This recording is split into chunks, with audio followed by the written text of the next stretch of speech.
À Mayotte, l'État français sépare les enfants de leurs parents. Des familles sont détruites parce que la France a truqué le vote d'indépendance. Les enfants livrés à eux-mêmes deviennent parfois des criminels, expliquant l'insécurité sur l'île. Et aucun média ne vous en parle. Pour comprendre tout ça, il faut remonter en 1974. À l'époque, la France possède les Comores, un archipel d'îles où se trouve Mayotte. Sous pression de l'Organisation des Nations Unies, la France organise un vote pour l'indépendance. Et les Comoriens votent à 95% pour quitter la France. Et donc là, tu te demandes, pourquoi Mayotte est encore française? Parce que la France refuse de perdre son empire colonial. Elle s'accroche donc à l'île qui est la plus en sa faveur, Mayotte. Elle organise donc un nouveau vote en 1976, juste pour Mayotte. Mais miraculeusement, les indépendantistes de Mayotte sont expulsés de l'île pile avant le vote. Le vote des Mahorais pour rester français passe de 63% à 99% en 2 ans. Suspect tout ça. L'ONU condamne la France pour cette division des Comores, car sur place, une frontière invisible se dessine entre les îles. Elle sépare des familles, des grands-parents, des amis. Elle sépare un peuple qui partage la même culture, la même histoire et les mêmes liens. Ensuite, Mayotte devient un Eldorado, et des Comoriens y rejoignent leur famille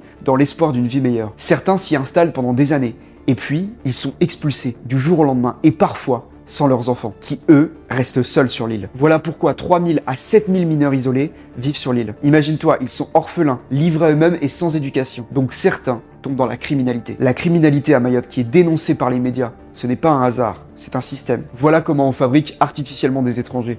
Voilà comment on fabrique des criminels. Et tout ça, c'est l'histoire d'un vote truqué, d'un empire qui refusait de disparaître. Pense à t'abonner et à liker, et à demain.